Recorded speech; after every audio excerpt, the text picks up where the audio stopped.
¿Qué tal? Muy buenas noches. Nosotros somos el Frente Crítico Universitario y como nuestro nombre lo dice, y la función que nosotros nos dedicamos a hacer es criticar todo desde una mirada objetiva y académica, el día de hoy nos reunimos con dos grandes miembros de la organización, dos personas que seguramente ustedes ya los conocen, que son David Tejada y Fabián Rodríguez. Van a tener un pequeño tertulio slash debate académico con el tema Alberto Fujimori, héroe, villano, reformador y bueno, cada uno va a constar de primero algunos minutos para argumentar su posición, ya sea la posición afirmativa, negativa o también si pueden coincidir en alguna, ¿no? Como les comenté, no se trata de un debate estricto con dos posiciones antagónicas, sino que cada uno de ellos va muy probablemente a adherir a algunas ideas que el otro también tenga. La idea y finalidad de esto es que cada uno de nosotros pueda recibir información de dos posturas y a partir de ello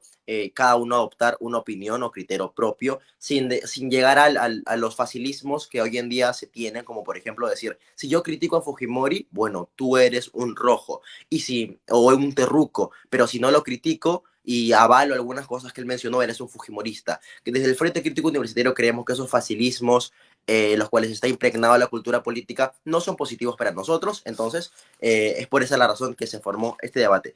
Sin más que decir, voy a leer la primera pregunta para que puedan ir comenzando. David, comenzamos con David y luego comienza Fabián. Voy a leer la primera pregunta.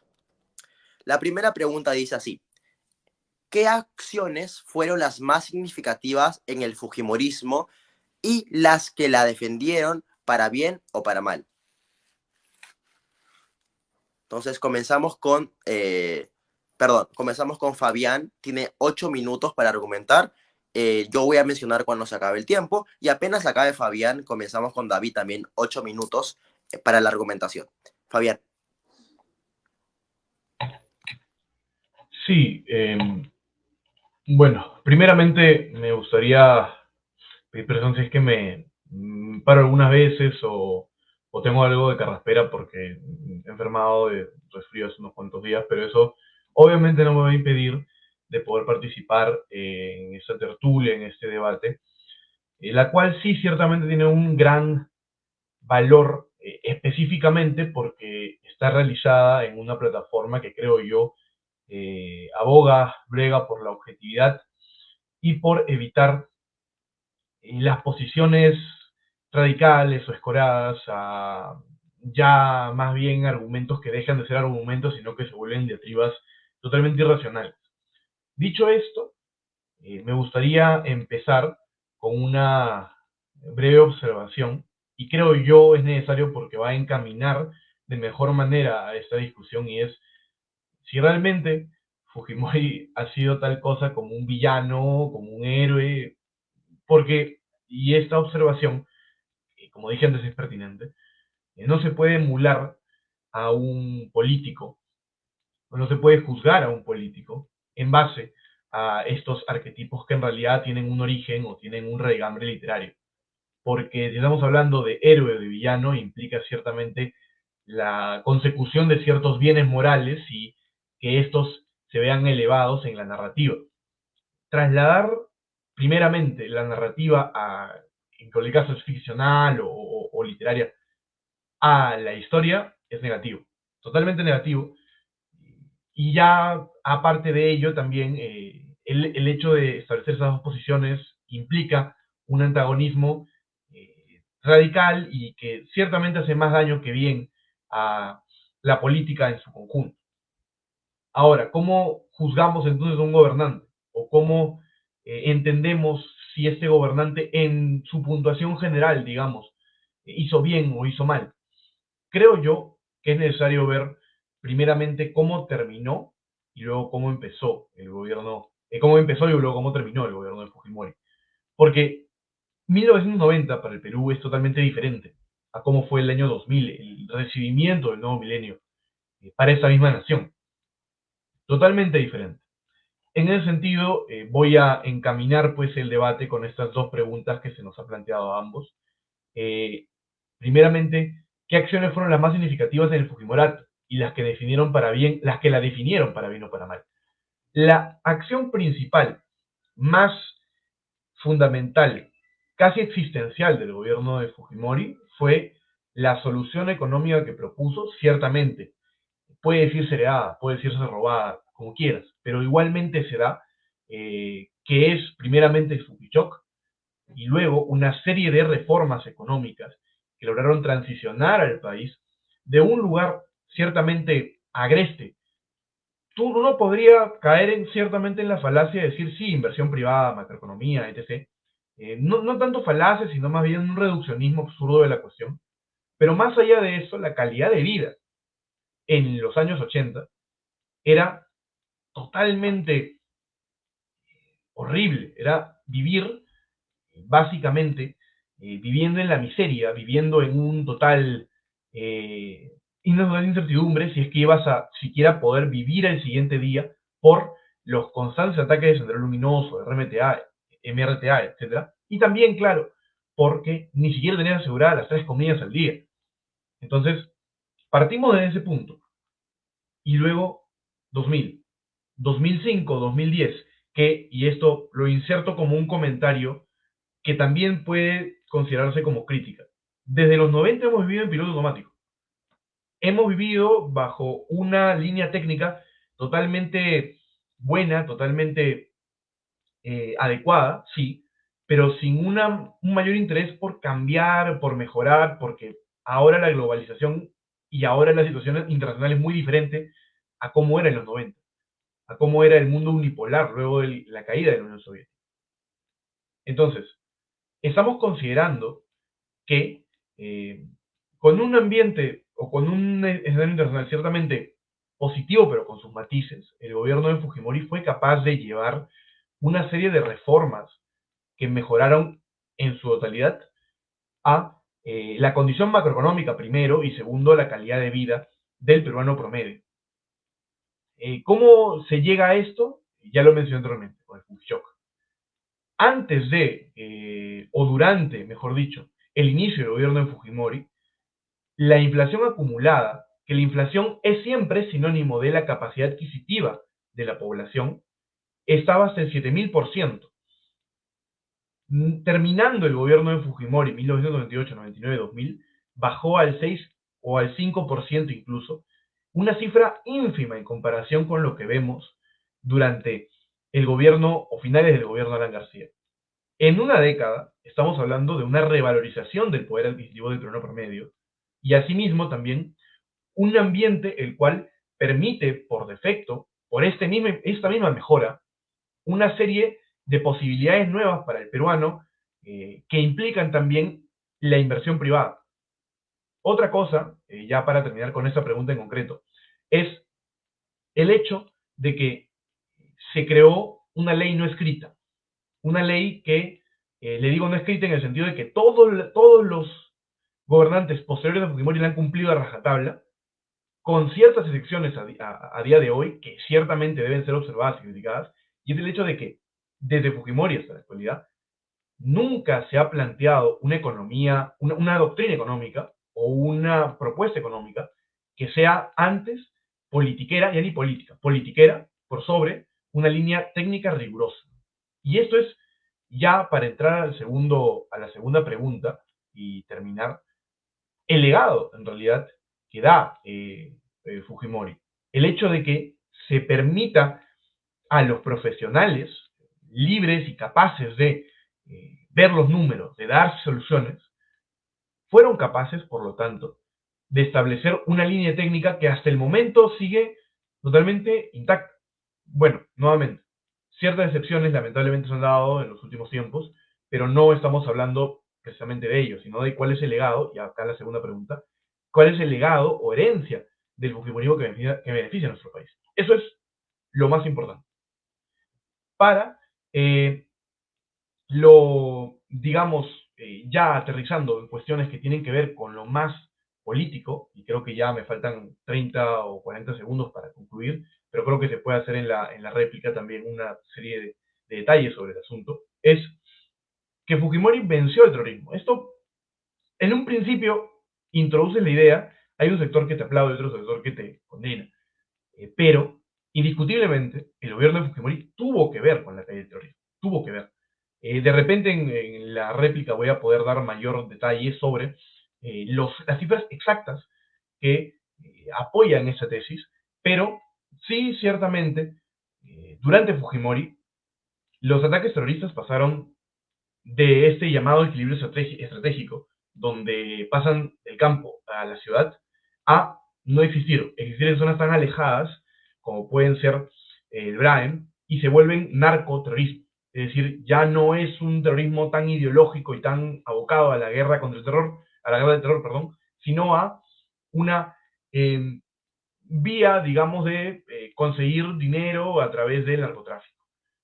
Parte de, se conecta con, pero ya no es la misma consigna ideológica de los 80s y principios de los 90. Entonces, sí, se habla, creo yo, principalmente pues de una victoria contra el terrorismo, y Fujimori, por su habilidad política, tiene que ser meritorio de ello. Con esto ya concluyo con mi parte.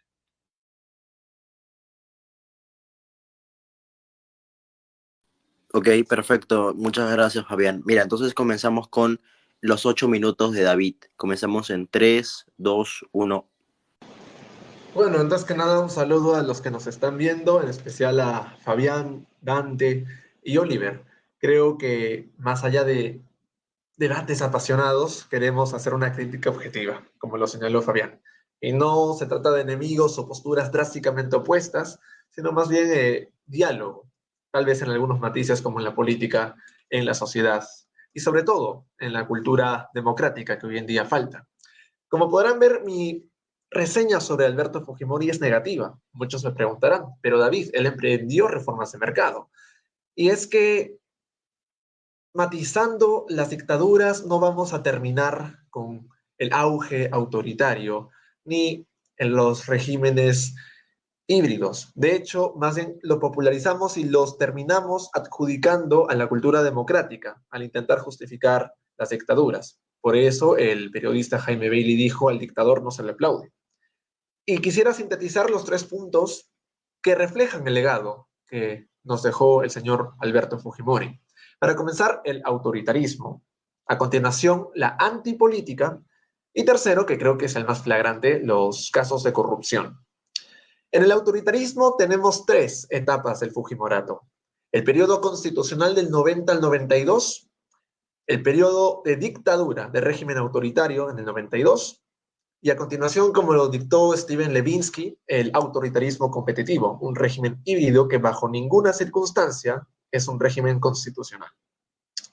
Desde principios de los 90 hasta el 91, hemos observado ataques, insultos por las instituciones públicas. De hecho, el antropólogo Carlos Iván de Gregori menciona cómo es que Fujimori llamó canallas, chacales, a los jueces y fiscales. Incluso acusó a algunos diputados de estar ligados directamente con el terrorismo. Incluso el historiador Antonio Zapata condena enérgicamente que se haya tildado de terroristas subversivos a miembros de la izquierda socialista de Barrantes Lingán y a la Izquierda Unida de Henry Peace de aquel entonces.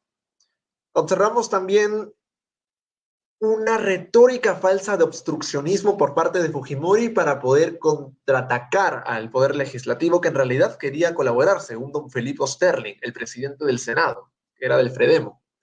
¿Por qué digo la retórica falsa del obstruccionismo de Fujimori?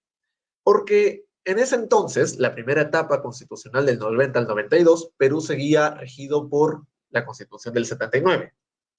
Y hay un artículo, que es el 211, que habilitó al presidente pasar por encima del legislativo para dictar medidas extraordinarias en materia económica.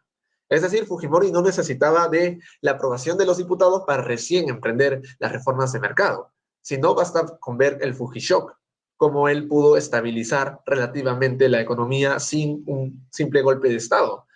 Además, el Congreso fue bastante benevolente porque en solo 20 meses el señor Fujimori pidió la delegación de facultades legislativas en 15 oportunidades y el Congreso se los concedió. Por eso es que en tan poco tiempo el señor Fujimori hizo 158 decretos. Entonces, No hubo obstruccionismo, pero aún así intentó apechar al Congreso, como también lo hizo con los señores fiscales y los señores jueces. Y bueno, antes del autogolpe, se desató un escándalo denunciado por la misma Susana Iguchi, que fue el tráfico de los donativos que venían de Japón para los familiares de Fujimori. Y cuando se dio el autogolpe, evidentemente, los peruanos tenemos memoria. Los tanques en los partidos políticos, como por ejemplo en Alfonso Ugarte frente al partido aprista, la persecución a políticos, incluido Alan García, que pidió asilo en la Embajada de Colombia. Y de hecho esto retrasó los juicios que se tenían contra el expresidente, que también había cometido actos de corrupción. Tenemos el arresto en el domicilio de don Felipe Sterling y Roberto Ramírez del Villar, líderes históricos del PPC, un partido que no tiene nada que ver con la izquierda, mucho menos con el centro, sino una postura socialcristiana de derecha democrática. Y en efecto, hablamos de instituciones autónomas que fueron controladas por el señor Fujimori, Montesinos y miembros del CIN, el Tribunal de Garantías Constitucionales, Consejo Nacional de la Magistratura, el CAL, todo el Congreso, Senado, diputados, la Contraloría, en teoría la Contraloría que investigaba la transparencia y la rendición de cuentas también fue investigada. Y bueno, el Ministerio Público, evidentemente. Recordemos, antes de continuar, que en el 88 la revista Oiga sacó a la luz el Plan Verde, diseñado por Vladimiro Montesinos y 3 miembros de la cúpula militar, que habían establecido no un retorno a la democracia, ni el fortalecimiento de esta tras un quebrantamiento, sino ellos proponían una dictadura de 20 años, con reformas de carácter liberal en lo económico. En consecuencia, Fujimori no tuvo ninguna intención de crear el Congreso Constituyente Democrático. Más bien, eso tenemos que dar gracias a la OEA, a Norteamérica y a países occidentales que ya estaban recuperando y fortaleciendo su democracia. Entonces, no hay ningún talante democrático o algo que agradecer por la Constitución actual, sino a los 80 constituyentes. Pero, insisto, hay un legado autoritario, el señor Fujimori. Después tenemos los casos de Barrios Altos y La Cantuta, pero muchos olvidan del caso Pativilca, que hasta hace poco estaba siendo investigado, el asesinato de 9 campesinos. Y en efecto, el grupo Colina, que tuvo una mayor presencia en aquel entonces. Tampoco se menciona la masacre de Santa, y podríamos decir que en el 95 se dio una ley de amnistía. Él había dicho que iba a reorganizar el poder judicial, pero lo que hizo más bien es llevar a los más leales de sus jueces a esta reestructuración. Y es aquí donde juega un papel importante Nélida. Y en síntesis hemos visto la ley de amnistía, que no era para juzgar a las Fuerzas Armadas, sino era también para concederle el perdón pese a sus crímenes. Está claro que para los 2000 el CIN había orquestado diferentes atentados y vandalismos, como por ejemplo el Banco BIS del Centro Histórico de Lima, y acusó a la oposición de terrorismo, pese a que se trataba de Alejandro Toledo. Además está el diario Chicha, de hecho, por el que fue condenado y después en 2016 me parece absuelto. Muestra del autoritarismo es la difamación a los opositores. E insisto, nada que ver con la izquierda ni Sendero Luminoso. Estamos hablando del señor Alberto Andrade, el alcalde de Lima. Estamos hablando de la desviación de los recursos para promocionarse él y sus obras para la reelección del año 2000. Incluso el CIN interceptaba las llamadas telefónicas, como por ejemplo de Alejandro Toledo, y sobornaba a los diarios. ¿O no nos acordamos acaso de los cómicos ambulantes de Gisela y de la prensa amarillista, que de hecho fue el punto de origen de los 90 hasta la actualidad, ese tipo de acercamiento a la política? Diarios como El Chino, que defenestraban y difamaban seriamente a los opositores y también cubrían actos de corrupción del régimen. No sé cuánto tiempo me queda, pero quería explayarme un poco más sobre la antipolítica y la corrupción. Pero lo que es evidente es que tanto en el régimen constitucional del 90 al 92, en la dictadura del 92 y en el autoritarismo competitivo del 93 al 2000, estamos hablando de un presidente netamente autoritario y también bastante improvisado, porque lo deseo desarrollar en la etapa de la antipolítica y cómo cambiaba de ministros a cada instante y cómo es que los premieres eran más, duraban apenas meses, pero será para más adelante. Perfecto, David. Miren, ya habiendo acabado la ronda de argumentación o digamos la posición general que cada uno va a adoptar en este tertulio, más que debate, seguimos con la siguiente ronda. Para esta ronda tienen cada uno exactamente 5 minutos y es como que el de la réplica. Comenzamos con Fabián, 5 minutos. Sí, me gustaría primeramente felicitar a David, eh, porque yo entiendo perfectamente la hilación de argumentos que presenta para sí desmeritar a lo que él considera, pues, y sí lo era, nadie lo va a negar, un tipo de autoritarismo competitivo, y además, pues, una situación de corrupción que sí fue de gran proliferación y de gran escala. Ahora, ni siquiera el mismo Quirós en su historia de la corrupción en el Perú puede decir que el gobierno de Fujimori, si bien claro, corrupto, fue particularmente el más corrupto de la historia de la República o hacer una comparativa directa con otro gobierno. Y esto es porque realmente, más allá de la corrupción que nadie puede negar porque hizo una sentencia judicial al respecto, de lo que se habla normalmente cuando se defiende lo que marca, digamos, el fujimorismo, son las dos cuestiones que estaba desarrollando en mi presentación e inicio de este debate, que es, primeramente, lo puramente económico, como macroeconómico, entendimiento macroeconómico de la situación, y segundo, que la situación política en específico, la guerra contra la guerrilla subversiva, contra el terrorismo de Sendero Luminoso, el MRTA,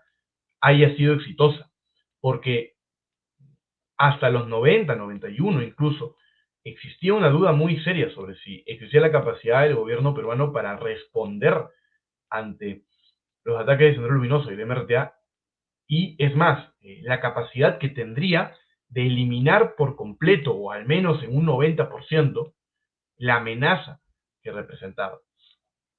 Entonces, eh, sí, y creo yo, por cómo se ha publicitado este debate y por cómo ha ido hilando David sus ideas, tendremos que considerar nosotros una relación de causalidad. Es decir, que gracias a Fujimori no solamente disfrutamos de un sistema económico solvente y técnico, y el hecho pues de que no exista terrorismo de Perú, creo que en eso estamos de acuerdo, sino también que por causa de o a causa de esta década de la antipolítica y este autoritarismo competitivo, existan, digamos, eh, las consecuencias se reciban todavía en la actualidad, y si sufrimos un embate y digamos, de instituciones poco solventes y una democracia tan ¿por qué o cómo podríamos vincular pues al fujimorismo, en este caso, con los efectos o la consecuencia que sería esto, el estado realmente deplorable de las instituciones? Ahora, me gustaría decir que en toda la historia del Perú, los caudillos, el caudillaje ha sido absolutamente común. Parecemos arrastrados hacia ello, sea por una cuestión de la forma, o del ambiente o de la geografía. No sabría dar una respuesta concreta a día de hoy, pero, y creo que ningún académico podría con seguridad decir que por esto el Perú es eh, más caudillista que de repente los Estados Unidos o Inglaterra, Reino Unido, pero sí lo es, y eso es un dato que siempre se ha reconocido ha sido reconocido por los académicos, y que claro, luego cuando se va a lo que dice Levinsky, el autoritarismo cognitivo, y en general pues de esta serie de regímenes que son llamados híbridos o que son llamados democracias imperfectas. Lo que da a entender, pues, es un espectro político en el cual, pues, existe una dictadura de represión absoluta, por ejemplo, la Camboya de Pol Pot, y luego una democracia en extremo libre y solvente con sus instituciones, como puede ser eh, Estados Unidos, por ejemplo, Canadá, algún país de Europa, del norte, etc.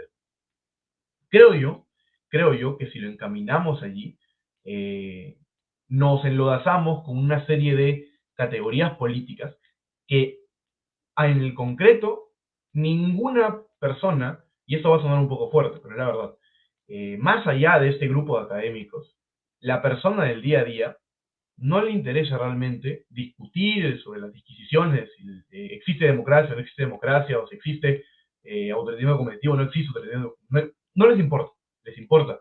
Tengo mi comida, tengo ciertas libertades políticas, porque recordemos, el autoritarismo cognitivo de Levinsky sí implica la existencia de instituciones democráticas formales, si bien, ¿por qué se dice autoritarismo? Porque hay eh, muchos actores políticos que se saltan esas reglas, pero de que existe, existe, las elecciones existen. Entonces, con esas cuestiones y con el hecho de que vivamos, por decirlo así, una vida tranquila, el ciudadano está feliz. Entonces, creo yo que orillarlo a ese aspecto es más bien eh, distanciarse del ciudadano común, y eso no es lo que se busca a la hora de hacer eh, no teoría política, sino política, efectivamente, aplicarla como tal. Con eso concluyo. Ok, perfecto, Fabián. David también tiene 5 minutos para la réplica. Comenzamos en 3, 2, 1. Bueno, yo también saludo el diagnóstico que tuvo Fabián en el año 90. Efectivamente, el primer gobierno aprista dejó en crisis y en colapso no solo el Banco Central, las reservas, sino también la credibilidad internacional que tenía Perú. La pregunta es cómo se podía salir de la crisis dentro del marco institucional. Mario Vargas Llosa y Movimiento Libertad nos dieron esta fórmula, al igual que importantes economistas como Hernando de Soto en el Instituto Democracia y Libertad. Entonces, la idea era seguir apostando por reformas dentro del sistema democrático que acaten la hiperinflación. Y es aquí donde empezamos a tomar distancia Fabián y yo, puesto que estas reformas y esta estabilidad sí se hubiera dado sin quebrantar el orden democrático. Por ejemplo, en los años 80, muchos sabrán que Thatcher y Reagan lo hicieron en el Reino Unido y en Norteamérica respectivamente. En los años 90, Carlos Saúl Menem lo hizo en Argentina. En los años 2000 podríamos mencionar a Álvaro Uribe en Colombia. Insisto, sin declarar una dictadura o un autoritarismo competitivo. Además, cuando se menciona gracias a Fujimori tenemos una moneda fuerte, intentando decir que solo él y gracias a él se pudo consolidar el sol peruano, estamos omitiendo varios ingredientes para solidificar en efecto la moneda peruana como la más sólida de América Latina, puesto que el Fondo Monetario Internacional fue el que metió presión, no fue el propio Fujimori, que recordemos que en su inicio había dicho no voy a hacer shock, no voy a privatizar ninguna empresa y no voy a hacer profundas transformaciones en el Banco Central de Reserva. De hecho, tenemos que agradecer a la gestión de Velarde desde el año 2006, Alan Kurt en el gobierno de Alejandro Toledo, que puso el límite del 1 al 3%, y a los que pasaron por el Banco Central de Reserva. Insisto, no al señor Fujimori. Posiblemente al Congreso Constituyente porque estableció la independencia del BCR, pero aquí no pinta el señor Fujimori. Finalmente, cuando se habla de un milagro económico, gracias a la década del 90, estamos omitiendo dos puntos. El primer punto es que Fujimori salió del poder en el 2000 con un 50% de pobreza, y me parece que una pequeña cifra adicional.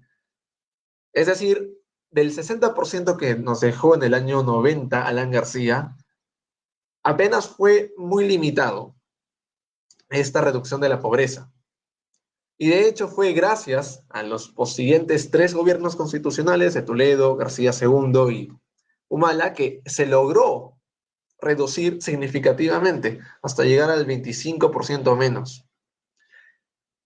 Entonces, la idea de Fujimori, salvador o generador del milagro económico peruano es bastante inconsistente por los actores internacionales que metieron presión, por el propio Vargas Llosa y el Fredemo, que ya lo habían introducido antes, y por supuesto, iniciativas peruanas desde la academia como la de Hernando de Soto. No puede caer directamente en el señor Fujimori. No sé cuánto tiempo me queda, pero creo que es importante ver también que el señor Fujimori tenía un pragmatismo significativo, porque empezó hablando de las reformas del mercado de una manera negativa. A continuación hizo reformas, pero parcialmente, porque se detuvo el programa de privatizaciones y el liberalismo económico en el 96.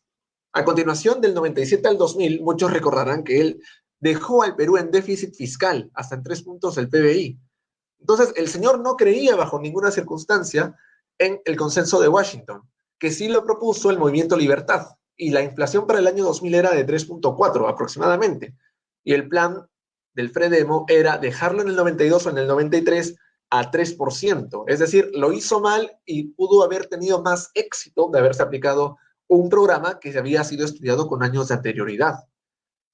Y si nosotros nos recordamos el primer gabinete, encabezado por Hurtado Miller de Acción Popular, Fujimori agregó a 3 ministros de la Izquierda Unida, recordemos, incluyendo al ex candidato a la vicepresidencia de Alfonso Barrantes Lingán. En consecuencia, no se puede hablar de Fujimori como el principal responsable del milagro económico peruano, y mucho menos se puede hablar de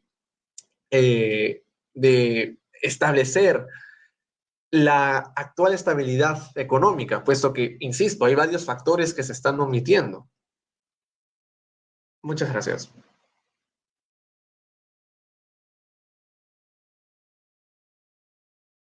Ok, perfecto, David. Te queda un poquito más de tiempo, pero muy buena intervención. Bueno, ya habiendo acabado la ronda de argumentación y la ronda de réplica, vamos con la siguiente ronda, la cual comienza Fabián y tiene 4 minutos. Comenzamos en 3, 2, 1. Bien, felicito el manejo histórico que tiene David, eh, pero me gustaría decir que no es tan simple como lo pinta, no es tan simple hablar de una reforma económica en el marco de una situación interna grave por la actuación del terrorismo, que, recordemos nuevamente, por equilibrio estratégico ya había llegado del campo a la ciudad y estaban incidiendo en la vida económica, política de Lima. Ahora bien, se ha dicho mucho acerca de la posibilidad de que el Fredemo haya convencido o no a Fujimori, o que no era necesaria la reforma, mejor dicho, no era necesario el autogolpe para poder realizar las reformas económicas que se iban a dar. Lo cierto es que la Constitución de 1969 a comparación de la del 93, permitía, por la misma literalidad de su composición y de su artículo, la posibilidad de que el Estado cree industrias sin mayor consideración costo-beneficio, se concentre más pues en el hecho de una redistribución que una verdadera creación de riqueza. Cuestiones que la Constitución 93 no presenta, porque la Constitución 93 tiene un talante, por decirlo así, técnico que no se nota en la de 79. ¿Era posible realizar esa serie de reformas con ese texto constitucional? En definitiva, lo veo dudoso, lo veo muy dudoso, si no imposible. Pero vayamos a lo que es la voluntad política. Fujimori ciertamente entra con los votos del APRA y con los votos de Izquierda Unida. Eso es innegable. De hecho, La República, que es un diario que siempre ha tenido tendencia izquierdista, lo nombra como persona del año en el año 1990. Entonces, estamos hablando de alguien que entra con relatos de izquierda, pero que luego da un viraje de 180 grados. Ahora, ¿cómo es esto? Sí, muestra de su pragmatismo político, pero también muestra una cierta sagacidad y una habilidad política de la cual hay que darle mérito. En su momento, no era imposible hacer una reforma económica y una reforma constitucional, porque en la Constitución del 79 había sido pues firmada por ahí de la Torre. La mayoría de los diputados eran apristas. Entonces, se veía imposible, sino muy difícil, el poder pasar reformas que impliquen un cambio constitucional. Ahora, hablemos de otros casos en comparativa. Menem, ciertamente, en Argentina, desregularizó, liberalizó, etc.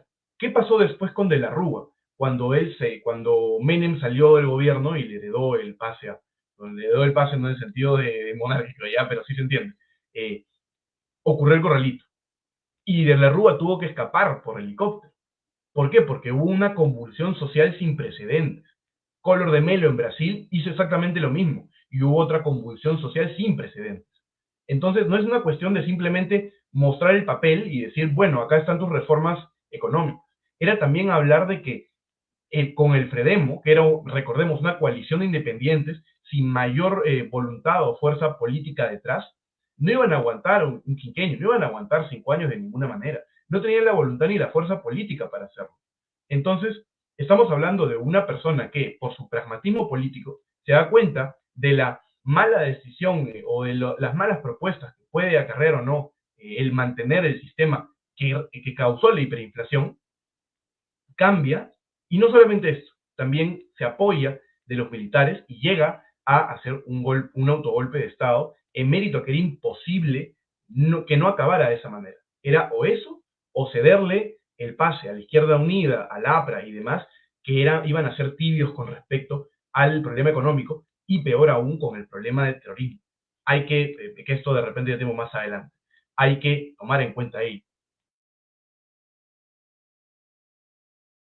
Para las próximas rondas, si gustan pasarse un poco más de tiempo, lo pueden hacer para redondear la idea, porque al final la idea de esto es que el público nos pueda entender bien la argumentación a la que queremos llegar. Entonces, los mismos 4 minutos para David. Comenzamos en 3, 2, 1.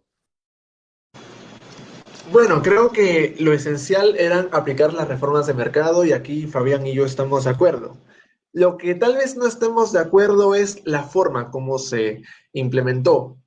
Y mencionó el caso argentino con De la Rúa y Menem, pero recordemos que la ley de convertibilidad que pasó el peronismo y Menem no permitían inflación, es decir, era nivelar el peso argentino con el dólar americano. Y cuando el Banco Central de Reserva Argentino se quedó sin dinero, evidentemente ocurrió el corralito. Pero una idea drásticamente opuesta a lo que sucedió en el Perú, que se estableció, insisto, el parámetro del 1 al 3%. Y esto se dio finalmente con el gobierno de Alejandro Toledo y con el señor Dancourt. Entonces, no estaba seguro hasta qué punto Perú iba a convertirse en Argentina o en Brasil, dado que primó el criterio tecnocrático del manejo de la economía. Volviendo un poco al factor de la antipolítica, que me quedé en el gobierno y el pragmatismo que tuvo Fujimori, también hay que mencionar que la propia inestabilidad vino del señor Fujimori, porque en un periodo de 10 años él contó con 13 presidentes del Consejo de Ministros y con 85 ministros, lo que significa que la política cambiaba de forma considerable. Y quería hacer un paréntesis con el señor Camet, que fue hasta el momento el ministro de Economía que más tiempo duró, estuvo 5 años. Se supo que el señor Camet, además de no estar tan especializado en las reformas de mercado como el señor Carlos Bologna, salió con un patrimonio mucho mayor del que entró y se vio que las empresas a las que él había favorecido eran de allegados y familiares. En consecuencia, el crecimiento hubiera sido mucho mayor de no haber tenido ministros de economía, por decirlo menos, ineficientes, no incompetentes. Además, en el año 99 el señor Fujimori puso al señor John Wai en el Ministerio de Economía y él no tenía ninguna credencial para manejar las haciendas. Entonces, insisto, el manejo de la economía incluso pudo ser extraordinario de no haber sido por los propios tropiezos y el pragmatismo del señor Fujimori, sobre todo en el cambio repentino que tuvo de sus ministros. Y mucho menos podía haber un crecimiento económico si no había un marco legal consistente. ¿Por qué digo consistente? Porque en el 97 el Fujimorismo sacó a 3 miembros del Tribunal Constitucional para que se permitieran la reelección. Y si se va a atacar de una forma tan brusca a una institución autónoma, para los inversionistas extranjeros, ¿qué va a prevenir que se ataquen a más instituciones autónomas de este autoritarismo competitivo? Fabián tiene razón, hay algunas instituciones que aún permanecen con una vista democrática, como fue la Defensoría del Pueblo, pero bajo una tutela muy importante del señor Fujimori y del señor Vladimiro Montesinos. En consecuencia, no se puede dar un marco legal si es que se hace y deshace a la voluntad del dictador. Y eso también ha influido para que Perú se retrasara muchísimo para que despegara económicamente, sobre todo al final de su mandato. Y lejos de apoyar la democracia y también las buenas prácticas, como por ejemplo en contra del narcotráfico que había financiado a los grupos subversivos, hemos observado que se vendió ilegalmente armas a las FARC, es decir, al grupo terrorista de Colombia. Y peor aún, se brindó ayuda a los narcotraficantes a cambio de sobornos. Por eso es que de una manera acertada se llamó y se comparó a Fujimori de narcoestado, porque se estaba permitiendo una degradación importante de una parcela amazónica, mientras también Perú crecía en su economía ilegal, a cambio de unos sobornos para mantener al régimen y realizar propaganda. Y ni qué hablar del despilfarro, porque mencioné en mi ponencia anterior que del 97 al 2000, Perú recurrió en un déficit fiscal de 3 puntos del PBI, y esto provocó que Alejandro Toledo tuviera que aplicar una economía regresiva, es decir, más impuestos para poder nivelar las haciendas. El señor Fujimori creó el Ministerio de la Presidencia y acabó con el proceso de la regionalización para convertirlo en la CTAR. Y esto le permitió un uso desproporcionado de los recursos, y es posible que es por ello que lo vean a él como el gran realizador de obras, cuando en realidad suprimió funciones y los adjudicó él. Y en el Ministerio de Presidencia, que fue desactivado después de su caída, él a propia voluntad y sin estudios técnicos empezó a gastar. Y de hecho, en los años previos a su reelección, en el 94 y en el 99, este gasto sobrepasó los límites. Entonces, insisto, el milagro económico vino no solo con muchos retrasos, sino también por tropiezos y errores del pragmatismo del señor Fujimori, lo que significa que no se puede hablar de una economía estable, porque ni siquiera había un marco legal de largo plazo, sino de corto.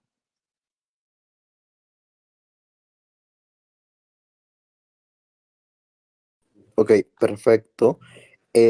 Vamos a seguir con el debate con una nueva pregunta que también la manejan ustedes, y el formato va a ser el mismo. Vamos a comenzar con Fabián con 8 minutos, luego David con 8 minutos, luego la réplica de 5 minutos cada uno, y finalmente una última ronda con 4 minutos para cada uno.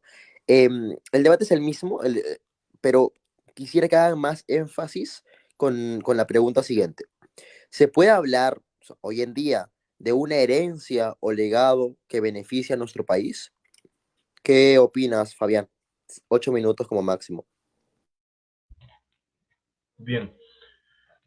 Ya lo había desarrollado anteriormente y creo yo que nuevamente estará de acuerdo David. El legado más importante que nos ha dejado Fujimori indiscutiblemente, sin lugar a dudas, es esa insistencia en la línea técnica, en la capacidad que tendría por su lado el BCR con el buen manejo de Velarde desde 2006, ¿cierto? Pero el hecho mismo de que el BCR sea independiente de la presión política, a pesar de ser elegido de manera híbrida, pues, tanto por el Ejecutivo como por el Congreso en cuanto a su directorio, eso implica un cierto trabajo y también la, como dije antes, ley no escrita que marcó Fujimori a fuego con su gobierno, el hecho de que hasta ahora a ningún genio de la política se le ha ocurrido cambiar el sistema de explotación sucia que tenemos. A ningún político se le ha ocurrido utilizar la famosa maquinita y empezar a inflar o crear inflación para pagar deuda interna o externa. Y parte de ese mérito es también porque, a pesar de ese déficit fiscal que mencionó David, que creo yo tiene también otros factores que pueden haber sido pues, determinantes para entenderlo, como puede ser, por ejemplo, la crisis asiática de 1997. Y con esto, también un pequeño paréntesis, los 90 no fue una etapa tan buena o tan positiva como he visto a muchas personas por ahí decir, que si bien sí cae la Unión Soviética e inicia el mundo unipolar hasta la emergencia de China entrando recién el año 2010 para adelante, podría darse ese marco de tiempo. Hubieron dos crisis significativas, iniciando literalmente la década de los 90 y otra finalizando, siguiendo con este tema pues, del capitalismo, con sus ciertos ciclos y sus bajadas y subidas, entre comillas, que ya no es una materia de este debate, así que lo voy a dejar de manera simplemente puntualizada. No podemos decir que Fujimori se benefició en extremo por una cantidad de factores exógenos que le llovieron y fue básicamente como una planta a la cual se le riega y automáticamente crece. No fue así y abocándolo más a este legado, la prosperidad económica actual es en gran parte causa de las reformas que hizo Fujimori y el hecho de que a pesar de todo este fenómeno del autoritarismo competitivo, como lo describió David, se haya gestado, y a pesar de todas las instancias de corrupción que se hayan desarrollado durante ese mismo gobierno, durante ese mismo decenio, nunca hubo una intención por cambiarlo o por, de manera radical, sacar, por decirlo así, elementos fundamentales. Nunca hubo esta intención. Entonces, es algo que se respetó con Toledo, con Humal, con Alan, con Humala, con PPK, con Vizcarra, incluso con Castillo. Es decir, en ningún momento, primero, lo más importante, se quiso reformar el capítulo económico de la Constitución, el cual ciertamente, primero, establece filtros muy específicos y muy rigurosos para que el Estado se vuelva de un mero árbitro económico a un agente económico, propiamente dicho. Esta serie de filtros es esencial y necesaria porque el Estado no puede simplemente lanzarse y decir yo voy a crear riqueza o yo voy a reemplazar la iniciativa privada, a menos de que estemos hablando de lugares inaccesibles o de espacios donde la iniciativa privada ya no llegaría de ninguna manera. Entonces, eso no se ha cambiado. Y como dije anteriormente, estamos hablando de un sistema que ha permanecido en piloto automático. Incluso el mismo Castillo confió en esa estabilidad macroeconómica y ya yendo también a temas de cómo el FMI trataba con nosotros hasta hace relativamente poco, cuando ocurrió primero la elección de Castillo y luego esa serie de problemas que no son materia de este debate, pero ciertamente hubo una serie de decisiones macroeconómicas nefastas para el Perú. Pasamos de 1990, país inelegible para el FMI y el Banco Mundial, es decir, no podíamos pedir prestado nada, absolutamente nada, a pasar parte en 2009 del llamado Grupo Platinum. O sea, confiaban tanto en nosotros que nos podían dar una línea, por decirlo así, de cheque, y podíamos, de esa línea de cheque infinita o indefinida, sacar dinero, y recién después se nos podía decir, bueno, se puede pagar a plazos, o si quieres lo pagas ahora mismo, emulándolo, por decirlo así, una situación cotidiana. Es como si tu tío, o tu primo, o tu familiar, en algo de, han pasado 20 25 años, desde el punto 90 al 2010, 20 años. Pongamos que 5 años, en una lógica pues de persona, que pase de ser un deudor que está registrado en Infocorp a alguien que es capaz de sacarse una tarjeta con una línea de crédito de, no sé, 20.000 soles. Es un cambio que ciertamente implica gran mejoría en la calidad de vida de los ciudadanos. Y ese es el legado que puedo hablar en ese nivel económico. Pero, incidiendo ya con lo que se ha relatado anteriormente, podemos hablar de un legado de paz y de victoria por sobre el terrorismo. Hay muchos mitos, por decirlo así, al respecto, que pululan y que intentan disminuir una serie de medidas que se hicieron. Y aparte de ello, también el pensamiento, creo yo, romántico, que David debe compartir, de que al terrorismo se le puede vencer en el marco de la legalidad. Yo sinceramente lo veo difícil, principalmente porque el terrorismo como fenómeno, que es un fenómeno evidentemente moderno, busca ciertamente, al igual que las organizaciones criminales a día de hoy, las cuales al establecer una estructura paralela al Estado, el Estado las busca, las persigue, las elimina. En el mismo sentido, el terrorismo se estructura a través de una ideología y busca infundir el terror, por eso terrorismo, para impulsar esos cambios políticos. Cuando estás hablando con un terrorista, con una persona que tiene una consigna política, la cual, recordemos, ya era casi religiosa, porque el pensamiento de Gonzalo emulaba mucho a esta adoración por la figura de Ismael Guzmán, no puedes hablar con esa persona ni puedes encauzarla a una legalidad tan ceñida y tan poco flexible. Considero yo que, por ejemplo, la iniciativa de los tribunales sin rostro, que yo como abogado puedo decirlo, realmente infringe muchos principios de debido proceso, y de darse el caso de que se vuelva a proponer, realmente entraríamos en problemas con numerosos organismos internacionales por proponerlo, solamente por el hecho de proponerlo, así como ya nos estamos metiendo en problemas por otras cuestiones, como ese tema de la amnistía, entre muchas comillas y demás. En su momento era una medida totalmente necesaria porque cuando un juez quería juzgar un acto de terrorismo por parte de un miembro del Sendero Luminoso, le dinamitaban la casa, secuestraban a su familia. No podía simplemente una persona que no tenga esa vocación de mártir, el juzgar a Sendero Luminoso, y por lo tanto el criminal salía libre. No existía esta prerrogativa, que está también en la Constitución, de poder detener por, si no me equivoco, 15 días o 20 días a una persona por el delito de terrorismo sin necesidad de ningún tipo de resolución judicial.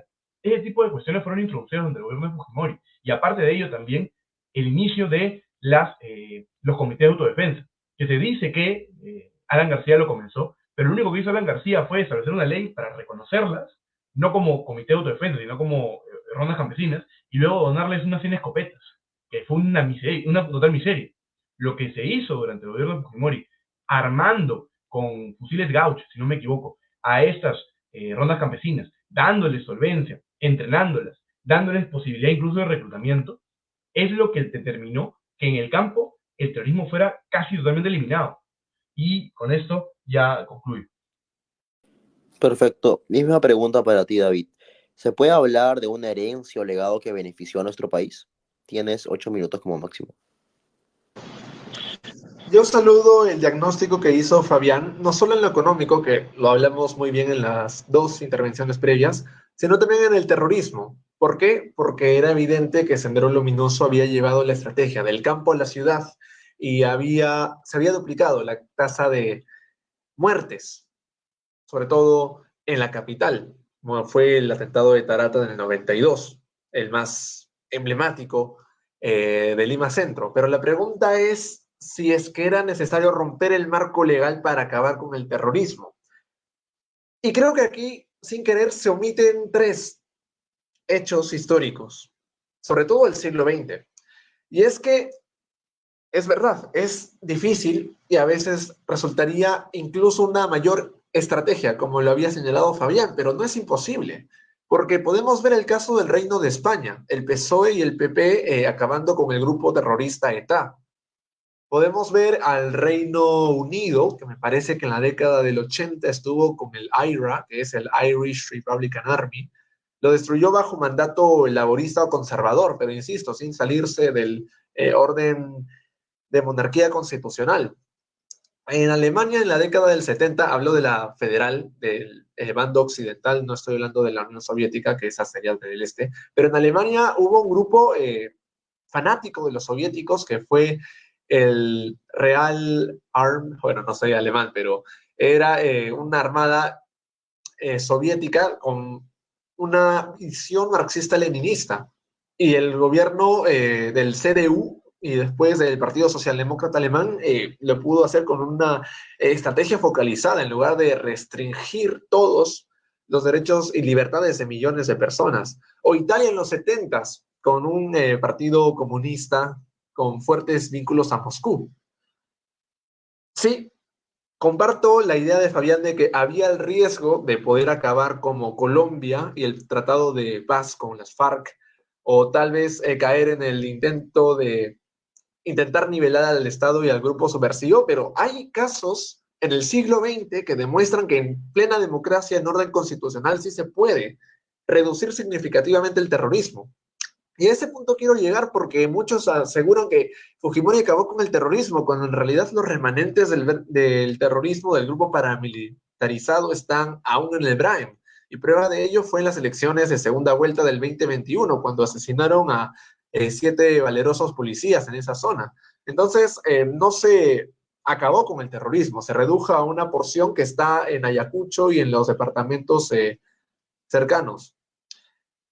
Y para ir cerrando la intervención, creo que es oportuno mencionar que el grupo Heindirkote fue el principal protagonista, no Fujimori, porque en el 89 se creó el Heindirkote bajo el primer gobierno de Alan García.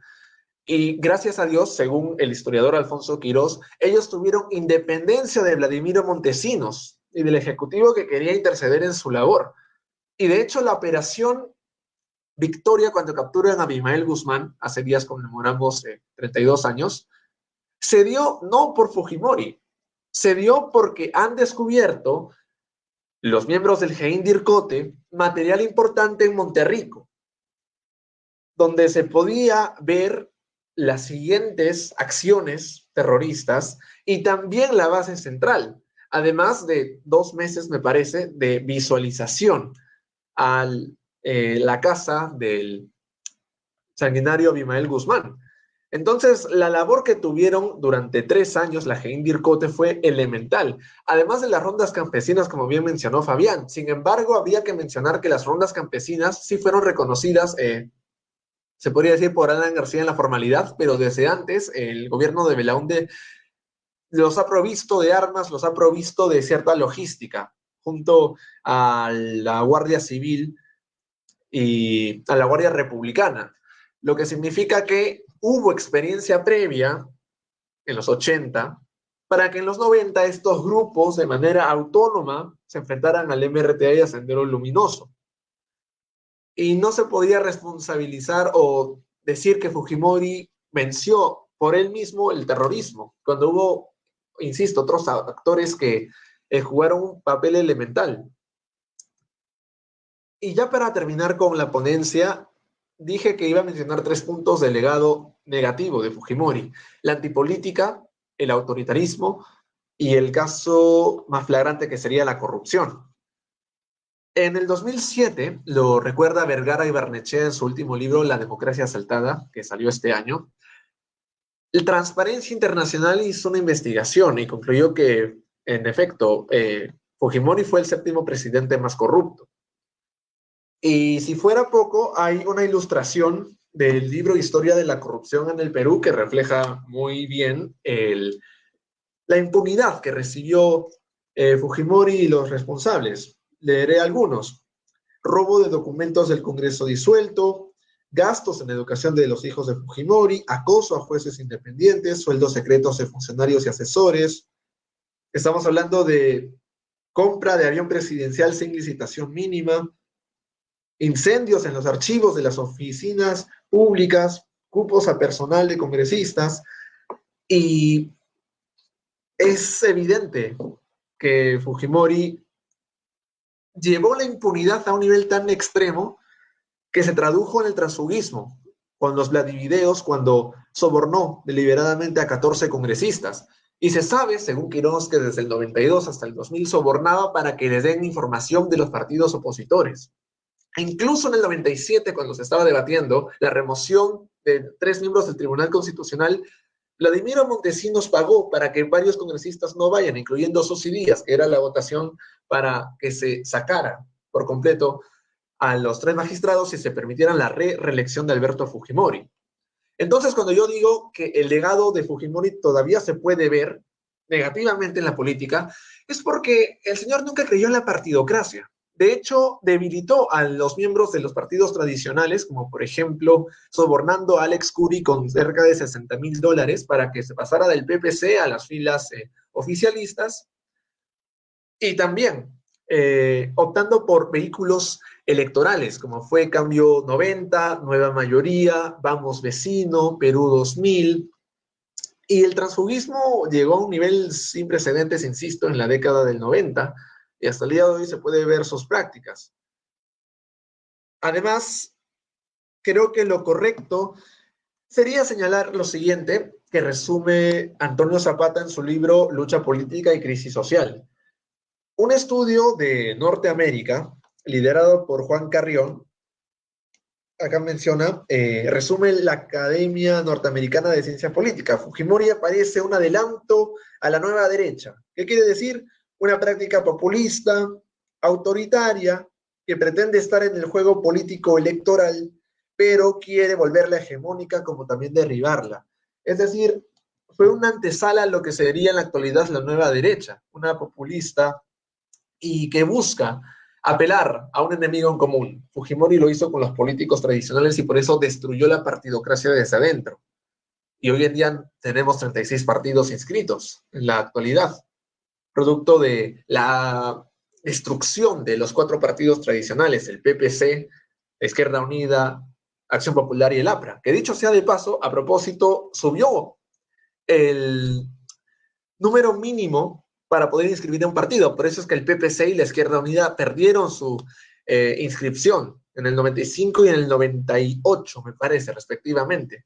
Es decir, hizo todo lo posible para sacarlos de la contienda electoral y nuevamente sobornando a los miembros históricos para que se pasaran a las filas oficialistas. Ok, perfecto, David. Ahora vamos con el tiempo de réplica. Comenzamos con Fabián. Tiene 5 minutos. Bien, me gustaría anotar 2 cuestiones, y la primera siendo, ¿por qué razón cuando hablé de las medidas que el gobierno de Alberto Fujimori tomó para derrotar el terrorismo, no hablé justamente de esta captura de Abimael Guzmán, de la cual sí tiene mérito el GIIN?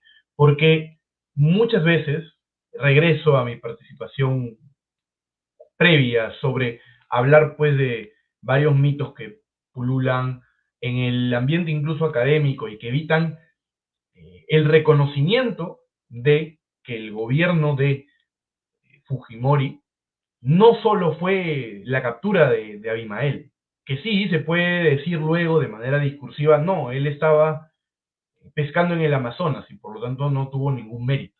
Ya, se le puede decir perfectamente ello, pero no quita que la misma Constitución, como dije anteriormente, haya estado diseñada para habilitar a la policía a perseguir al terrorismo, a limitarlo, a acorralarlo, sin necesidad de una resolución judicial. Y antes de ello, como mencioné anteriormente, los tribunales sin rostro.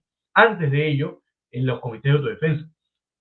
Y así una telaraña de decretos legislativos o resoluciones supremas que se dieron tanto en el marco de este interregno donde no existía Congreso, como incluso posterior, cuando ya existió un Congreso enmarcado en una Constitución que permitía ese tipo de excesos. Y la promulgación, claro está, de la Ley contra el Terrorismo, que es la cual define el tipo penal de terrorismo y permite una mejor, me atrevería a decir incluso seguridad jurídica, ya no para el terrorista, sino al menos para las víctimas, que puedan entender que se pueda entender, que el magistrado, el juzgado, el juez pueda entender qué era terrorismo, cómo tipificarlo, cuáles eran las condenas, etcétera, etcétera, etcétera.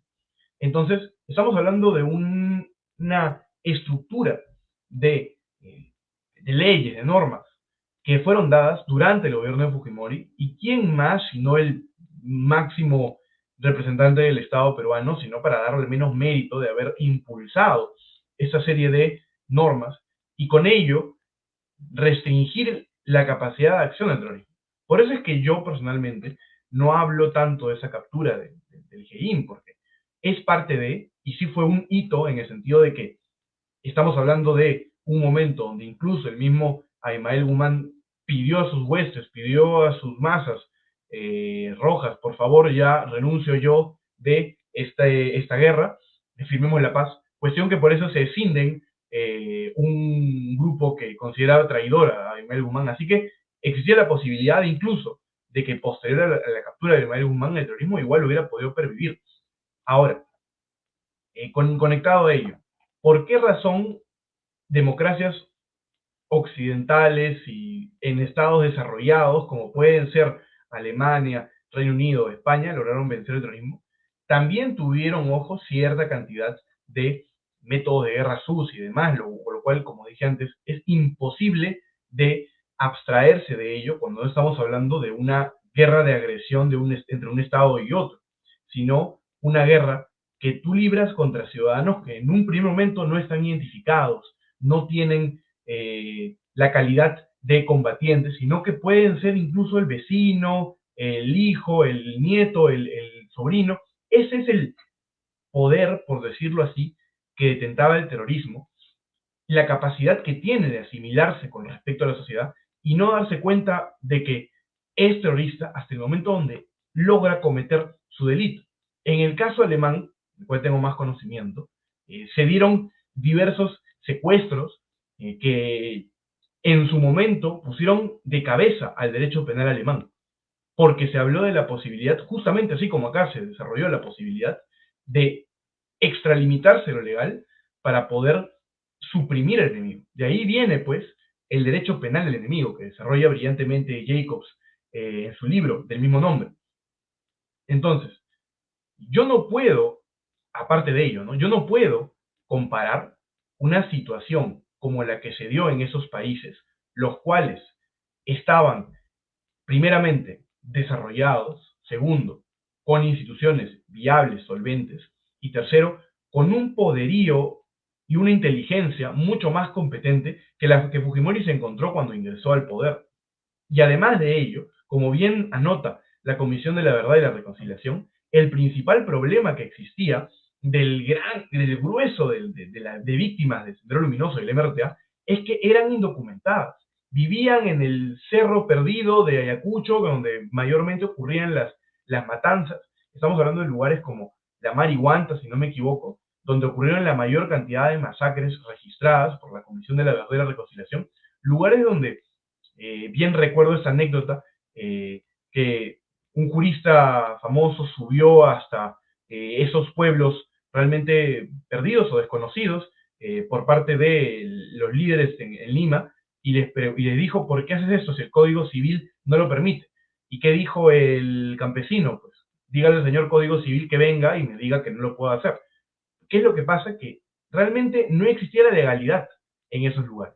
Y por eso es que en su momento, tanto el ejército, sí, con Belaúnde e incluso Alan García, como los terroristas, se despachaban sin ningún tipo de pudor en esos pueblos, nuevamente, donde no imperaba la legalidad más allá de lo que decía el líder del pueblo o el anciano respetado.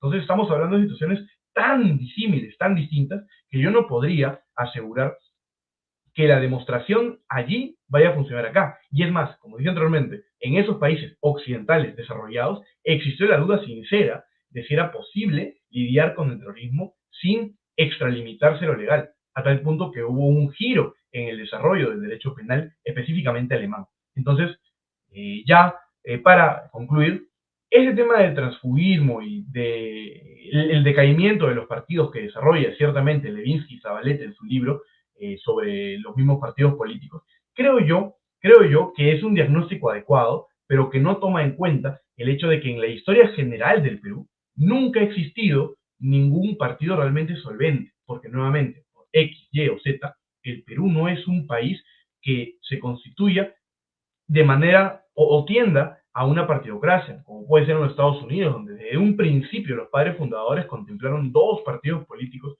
predominantes para poder hacer un juego de poderes adecuado. Aquí existió una serie de décadas de comilitarismo, un pequeño respiro con el Partido Civilista, volvimos de la Guerra del Pacífico a etapas aristocráticas, y así pasamos del gobierno dictatorial a una democracia débil, lo cual yo estoy seguro, Levinsky podría también diagnosticar incluso a gobiernos aparentemente democráticos como los de Belaúnde o los de Bustamante y Rivero como autoritarismo competitivo, en el sentido de que no existían instituciones tan solventes como para poder limitar pues el juego sucio de varios actores políticos. Entonces, yo creo que no hay que achacarle a Fujimori ello, porque estamos hablando de un problema que el Perú arrastra desde su fundación. El tema de que el único partido, solvente sea el APRA, lo es más por la figura de Ariel de la Torre, una figura que incluso se mitologizó. Estamos hablando de un caudillo, curiosamente, en un escenario político, entre comillas, partidario. Y con esto concluyo. Perfecto, Fabián. Bueno, comenzamos con la ronda, con la siguiente ronda. Comenzamos con David, tiene 5 minutos. Sí, en efecto, creo que hizo un punto valioso Fabián cuando se mencionó los casos europeos, sobre todo los excesos en Alemania. Sin embargo, hay una diferencia con el caso peruano, es que allí había rendición de cuentas y separación de poderes. Entonces, los respectivos encargados de haber cometido dichos delitos fueron llevados a la justicia. En cambio, ¿qué teníamos en Perú? Sino una justicia sometida bajo el comité de reestructuración que lideró Fujimori, a imagen y semejanza del régimen de turno. Vuelvo a la ley de amnistía, que se perdonó los excesos de todos los militares y policías que habían vulnerado el debido proceso y también los derechos de los ciudadanos. Además, me parece importante señalar que si bien ya había un síntoma de outsiders con el 89 y Ricardo Belmont, recordemos que Fujimori permitió el acceso no de políticos, ni siquiera personas preparadas en el mundo público o laboral, sino estamos hablando de estrellas en la farándula, de comentaristas deportivos, de personas desligadas completamente del poder de turno. Y Levinsky y Zabaleta lo mencionan a la perfección, porque se trataba de lealtades y no se trataba de méritos, se trataba de visión a corto plazo y cambio a una nueva estructura partidaria, con tal que tenga la imagen y semejanza del señor Fujimori. Y otra forma como se mostró la antipolítica en la actualidad fue precisamente el Perú post-dictadura. Tan solo el indulto hacia Fujimori generó rechazo desde el gobierno de Humala y de hecho generó parte de la crisis del 2016 al 2018, cuando sus propios hijos, incluyendo la ex primera dama de la nación de aquel entonces, se pelearon, amenazaron al gobierno del señor Kuczynski con tal de permitir la salida del dictador, que generó la condena de la Corte IDH y de diferentes organismos de derechos humanos, y también desestabilizó el gobierno de turno. Hoy en día observamos de manera indignante cómo Boluarte y la familia Fujimori han rendido homenaje al dictador y se excusan porque se hizo lo mismo con Velasco y con Sánchez Cerro, pero ignoran que Velasco falleció en la dictadura de Francisco Morales Bermúdez y Sánchez Cerro falleció en la dictadura de Óscar R. Benavides.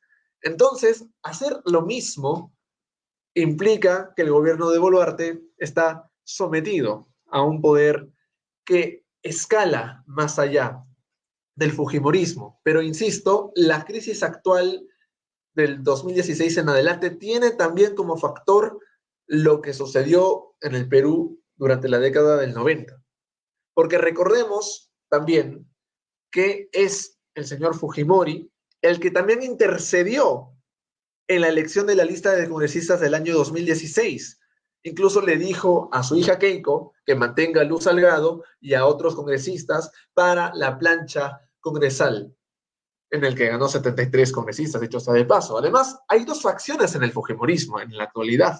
la facción keikista y la facción albertista. Ahora con el sensible fallecimiento es obvio que la facción albertista va a reducir su presencia, pero nuevamente, hay fuerte presencia en la actualidad de la antipolítica de Alberto Fujimori, que incluso devino en una confrontación de poderes y los vacíos que tiene el capítulo 4 de la Constitución actual, que es el poder político y la distribución del Estado.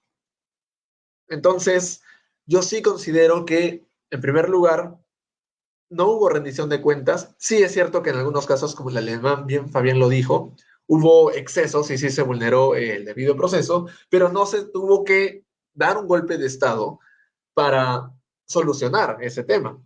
Y las implicancias de Fujimori, ahora que pasó 24 años de su caída, todavía impactan a la política actual y repiten muy blasfemos actos de condecoración a los dictadores. Mientras en Argentina se condenó por unanimidad a Macera en el 2010 y a Videla en el 2013, aquí tenemos a un pueblo que ignora su historia y aplaude al tirano y al autócrata.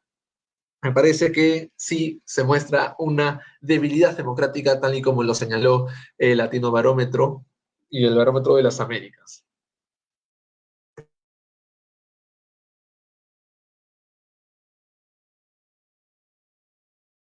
Perfecto, David. Bueno, vamos a la última ronda. Para esta última ronda cada uno tiene 4 minutos. Comenzamos con Fabián. Y habiendo acabado la ronda de los 4 minutos, van a tener cada uno de ustedes 10 minutos para que puedan conversar de manera, como si fuera una conversación, ¿no? Sino, y ya no con tiempos distintos cada uno. Comenzamos contigo, Fabián, 4 minutos. Bien, me gustaría incidir primeramente en esta consigna que nos trajo David, sobre que el Fujimorismo en la actualidad, si representa la antipolítica, lo es por una continuidad, en cualquier caso, del régimen de Fujimori, lo cual no creo sea una afirmación adecuada, puesto que, en primer lugar, ¿qué es realmente el Fujimorismo?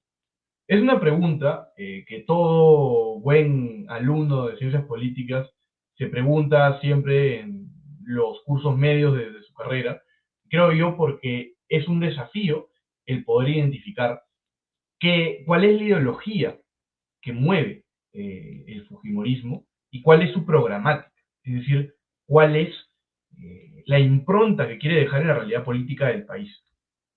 Ante ello, a mí me gustaría decir primeramente, yo no soy fujimorista en el sentido partidario de la palabra, que creo que es eh, diría yo, la pregunta más esencial a la hora de juzgar este partido, porque obviamente si eres miembro del partido vas a juzgarlo de manera positiva. Entonces, considero que este partido ha hecho un trabajo desastroso.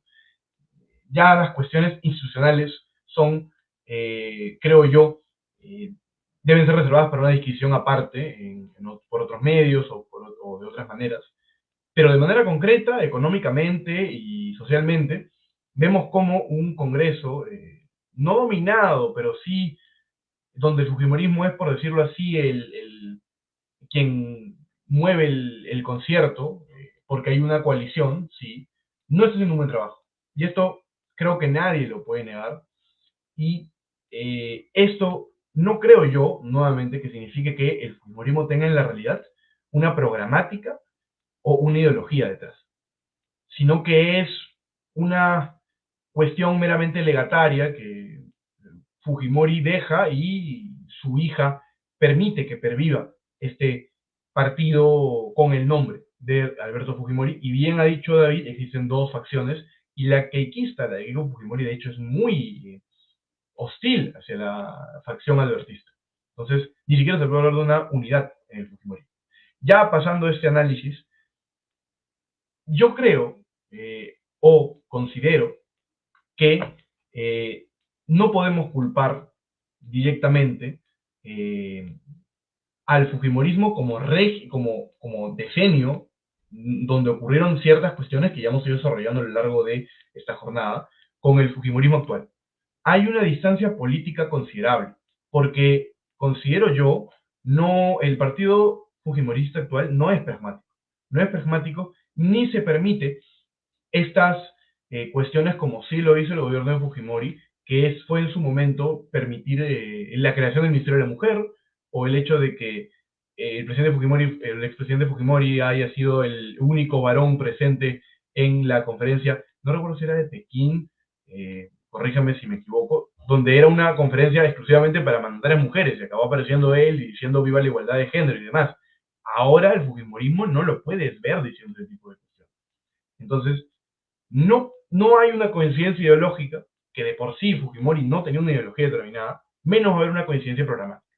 Creo yo que el fujimorismo actual, como todos los partidos en realidad, carecen de ello, y es un problema, pero que no creo que venga de Fujimori nuevamente, sino que viene de antes, de un problema mucho más fundamental en la génesis de nuestra patria. Y bueno, terminando, considero yo entonces que el legado de Fujimori ha de ser sopesado, y sí, dentro de este límite de tiempo que se establece, creo yo que los últimos 5 años fueron desastrosos y fueron malos, sin exceptuar, claro, el hecho de que haya una prerrogativa económica muy positiva, ya lo hemos desarrollado, y además la victoria sobre el terrorismo, que es algo que lo logró Fujimori por su mérito, a pesar de este episodio del Hein, porque impulsó las reformas tanto constitucionales como penales necesarias para que se pueda perseguir de manera más efectiva. Esto es indiscutible. Ahora, y concluyendo, eh, si queremos considerar que los efectos del fujimorismo dañinos, lo que sea, permanecen o perviven hasta la actualidad, ¿qué han hecho los últimos gobiernos de los últimos 24 años? Es una pregunta que creo yo, David estará de acuerdo. Hemos vivido en piloto automático económicamente y políticamente parece que nuestra última elección siempre ha estado dominada los últimos 15 años por Fujimori hija versus lo que nos mande la coyuntura, y el antifujimorismo siempre vota por lo segundo. Entonces, ya con esto concluyo mi parte. Perfecto, gracias Fabián. David, últimos 4 minutos. He criticado a lo largo de la ponencia al señor Fujimori, al régimen y sobre todo a Vladimiro Montesinos, pero sería también bastante egoísta no reconocer al menos un logro. Y creo que la operación Chavín de Huántar del 97, declarada exitosa en casi todas sus dimensiones, salvo por el juez Justi, que en paz descanse, fue comandada directamente por él. Sin embargo, la dimensión del crédito hacia Fujimori por el milagro económico y por acabar con el terrorismo no solo es desmesurado, sino también resta de importancia de quienes verdaderamente trabajaron bajo oficina y también bajo la circunstancia de atentados coche-bomba y a cada rato la intimidación hacia sus seres queridos. En consecuencia, esta atribución hacia Fujimori desmesurada no solo deslegitima a quienes han estado trabajando años atrás y antes de la presidencia de Fujimori, sino también lo ve como una figura mesiánica, como lo diría Yusuke Murakami del Instituto de Estudios Peruanos.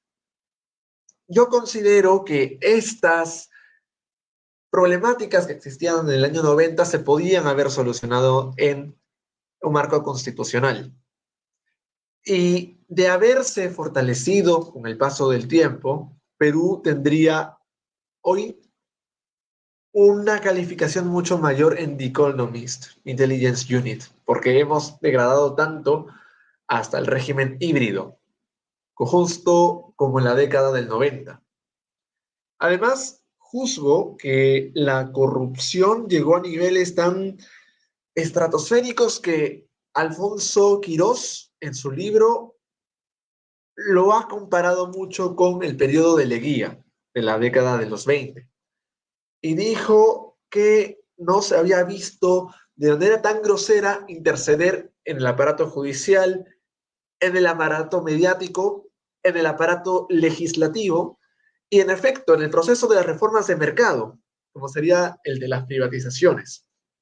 Recordemos que cuando Fujimori se va y renuncia por fax, Aquel avión que le permitió salir vino del grupo Romero y se le acusa, al menos por parte de Francisco Durán en los 12 Apóstoles, cómo es que estas reformas de mercado que eran tan positivas y necesarias en el Perú, incluso reconocido por Mario Vargas Llosa, terminó convirtiéndose en un mercantilismo que hoy en día los liberales condenan. Insisto, la dictadura y el autoritarismo se condenan sin importar de ser de izquierda y de derecha. Por ello, pese a los improperios y también a las críticas que la derecha peruana me hace y también hace a quienes todavía prevalecen en la memoria, es desmesurada y refleja el alto nivel de polarización. Pero alto nivel de polarización porque no tenemos una mínima politización dentro de las juventudes, y agradezco al FCU por al menos crear este espacio, y también se debe, insisto, a un modelo extremado de flexibilización en la educación, sobre todo en el año 96, que discute Chávez y Manqui en el libro La Universidad y la Política en el Perú. Entonces, mi legado, o al menos la opinión que tengo, es negativa. Y creo que para desarrollar una cultura cívica más avanzada y volver a ganar credibilidad en las instituciones, lo que tendríamos que hacer es, sin importar los colores políticos, decir basta y un nunca más.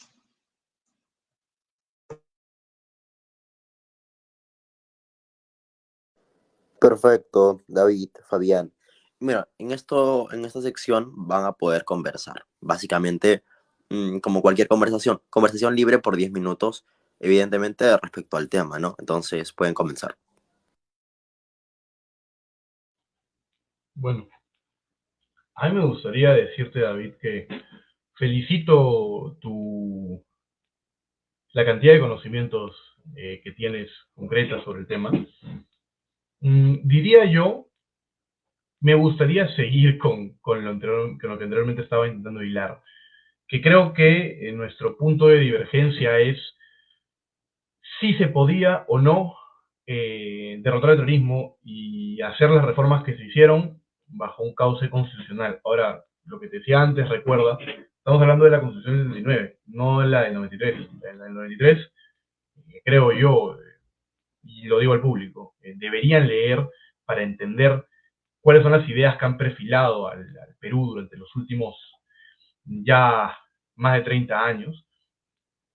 Entre ellas está pues esta prerrogativa ciertamente liberal de la limitación del Estado a un no agente económico, sino a un mero árbitro económico, que pueda, en su caso a través del Indecopi, desarmar cárteles, evitar pactos antitrust y demás, cuestiones que son ciertamente necesarias y creo que acá David y yo estaremos de acuerdo, porque eso deviene mercantilismo, ciertamente. Ahora, y te doy el pase a ti luego, David. Creo yo que Fujimori, en su tiempo, tuvo demasiadas presiones o demasiados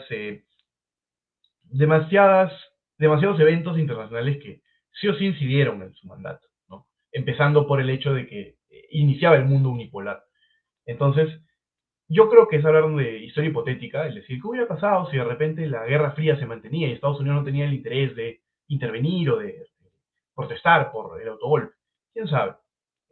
Lo único cierto es que, y esto siempre lo tenía en la memoria, en su momento más del 50% de la población aprobó el autogolpe. Claro, con el condicional de que en un futuro hayan elecciones, en este caso no una asamblea constituyente como tal, pero sí elecciones de un congreso, y que se pueda volver la democracia.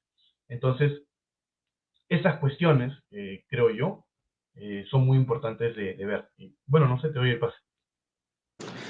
Sí, creo que en realidad los actores que permitieron una constitución más garantista del orden económico fue el Congreso Constituyente Democrático, a quienes en verdad se le deberían agradecer, sobre todo al Partido Popular Cristiano, liderado por Antero Flores Arauz y Lourdes Flores, porque fueron sus valiosos 8 votos quienes permitieron mantener la economía social de mercado, la independencia del BCR, indudablemente, junto al Frente Independiente Moralizador y a Renovación Nacional, de donde salió inicialmente el señor Tudela.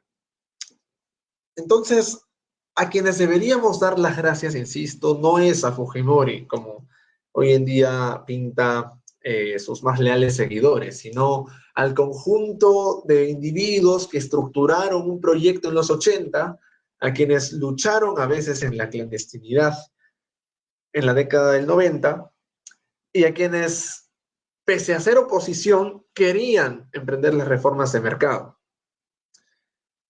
Ahora, yo sí juzgo que era indispensable mantener el sistema democrático. ¿Por qué? Porque hay un libro que salió, corrígeme si me equivoco, hace 10 años o 7 años, que se llama La historia contrafáctica en el Perú. Y un capítulo menciona qué hubiera pasado si Mario Vargas Llosa hubiera ganado. No cabe la menor duda que incluso para nuestros más prolijos científicos sociales, Mario Vargas Llosa hubiera solucionado la hiperinflación. Sí, es cierto, se pone en duda si es que hubiera solucionado el terrorismo de la misma forma, pero en materia económica, indudablemente. Y también habría que juzgar si es que el Congreso permitiría hacer una reforma constitucional a la Carta Magna del 79, porque Carlos Iván de Gregory juzga que incluso el Partido Aprista y la Izquierda Unida veían defectos a la Constitución del 79 para el año 90, después del primer gobierno de Alan García, y ellos estaban dispuestos también a hacer concesiones. Y jamás sabremos en la historia contrafáctica que hubieran pasado en las elecciones del 95. Porque recordemos que la idea de reelección surge en el año 86 por un miembro del SODE que pide la reelección de Alan García.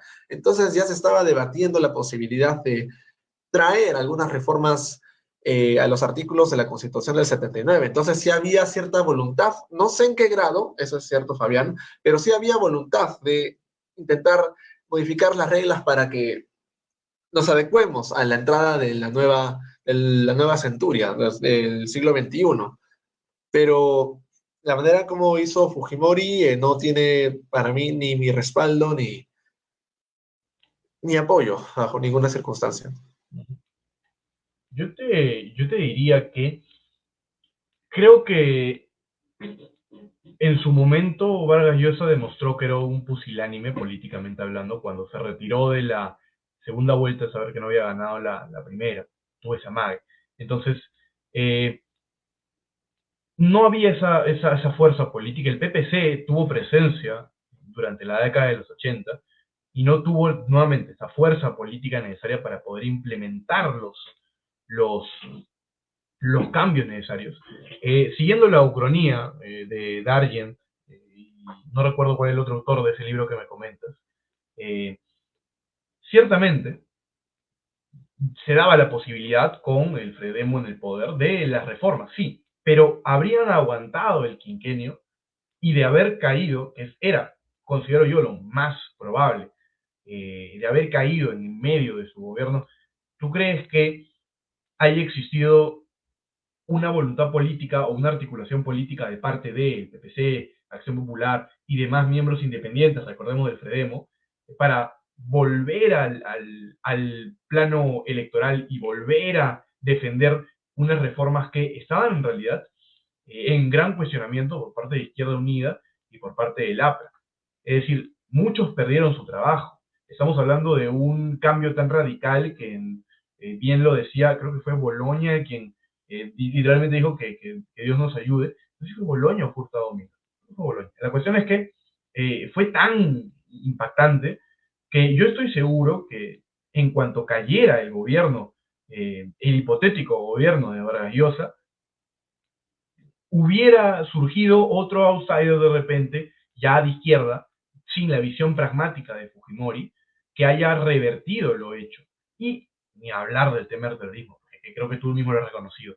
Estoy siguiendo la ucronía que propones, pero por eso te digo, yo sí considero que había esa necesidad del autogolpe, con la condición de que se volviera a la democracia, y se volvió a la democracia a través de una constitución que por más de que haya sido cuestionada, incluso fue cuestionada por Paniagua, una comisión reformadora de la Constitución, ha sido cuestionada por grandes académicos, el actual ya elegido magistrado de la CIDH, Borea, conocido por su posición de derechas, hasta ahora sigue sosteniendo que la única constitución válida es la del 79, y de hecho presenta una acción de inconstitucionalidad contra la constitución del 93.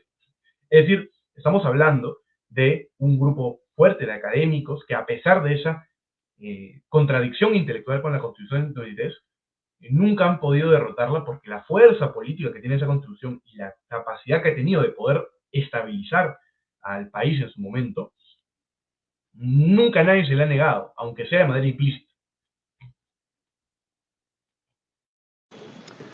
Ahora, con respecto a la ideología de Fuerza Popular, o mejor dicho, del Fujimorismo, es cierto que siempre dependió del caudillo, del líder, tanto de Alberto como de Keiko. Sin embargo, me atrevería a decir que sí, ha desprestigiado de manera significativa a los conservadores, porque recordemos que en el segundo gobierno del señor Fujimori introdujo al señor Baella, al señor Tudela, y también a otros de los más tradicionalistas, miembros de la academia peruana, por así decirlo. En la actualidad, el Fujimorismo defiende a ultranza el derecho a la vida, son pro vida desde la concepción, y optó, en lugar de moderarse y reconocer los errores como lo hicieron otros partidos como la UDI, Renovación Nacional, exacerbó la figura de dependencia hacia el Fujimorismo. Entonces, sin querer, Alberto terminó condenando a los conservadores con este mote, ¿no? De Fujimoristas y de líderes, pero bajo la tutela de alguien del clan Fujimori, y también de instituciones con nombre propio, como por ejemplo la CONFIEP o el Grupo Romero, a quienes favorecieron, dicho sea de paso, hace poco con la ley de AFP, ahora que el Estado tiene que introducir para despilfarrar más dinero para un sector acomodado que tranquilamente ellos se podían asistir. Pero el punto es que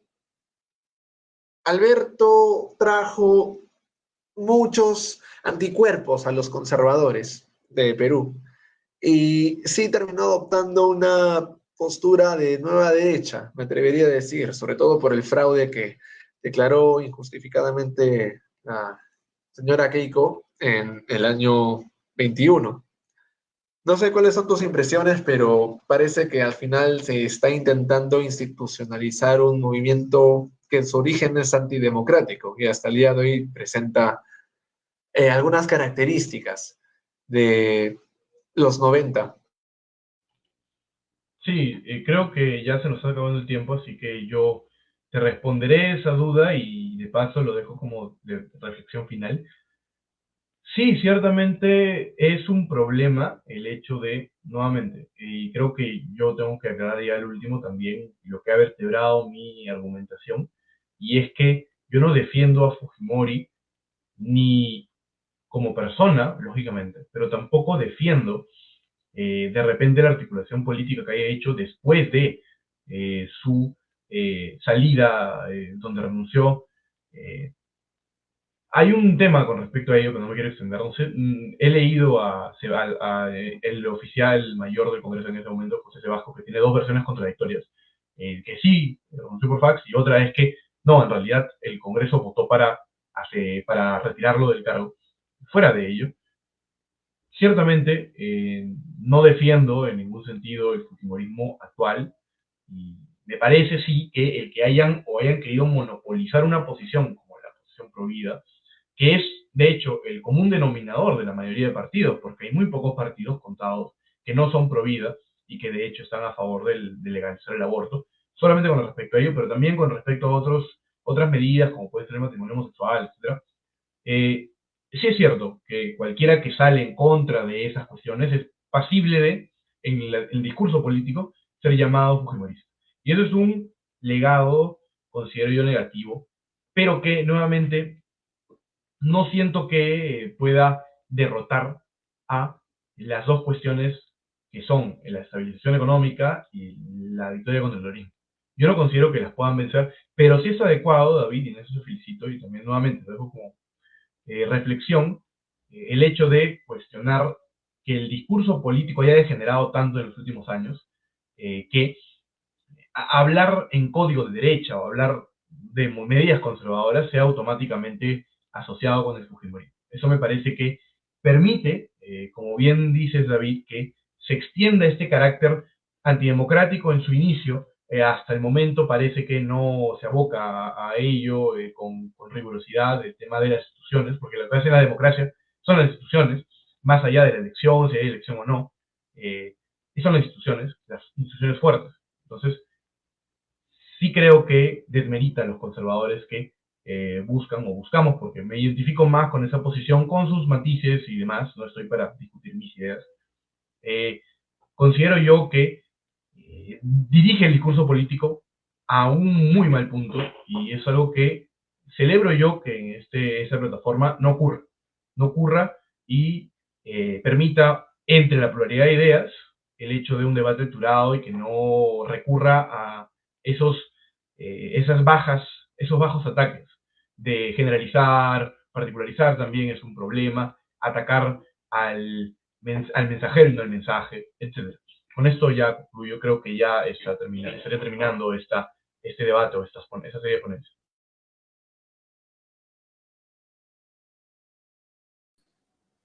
Bueno, si han concluido, doy por finalizado el tertulio de slash debate del día de hoy, que más que debate fue un conversatorio, eh, porque ciertamente ambos panelistas, David, Fabián, coincidían en muchas cosas, y bueno, cada uno tiene una visión un tanto distinta sobre el legado de Alberto Fujimori. Creo que ambas posiciones son totalmente valiosas, las dos bien fundamentadas, que creo es lo más importante, y no solo limitarnos a decir fujimorista o terruco, ¿no? Posición A o B, que es digamos, el discurso hegemónico de todo el Perú. Si no eres si eres de derecha, eres fujimorista, y si estás en contra de la derecha, eres un terruco. Creo que debemos ir luchando porque poco a poco estos discursos facilistas, reaccionarios, vayan eliminándose de la cultura peruana.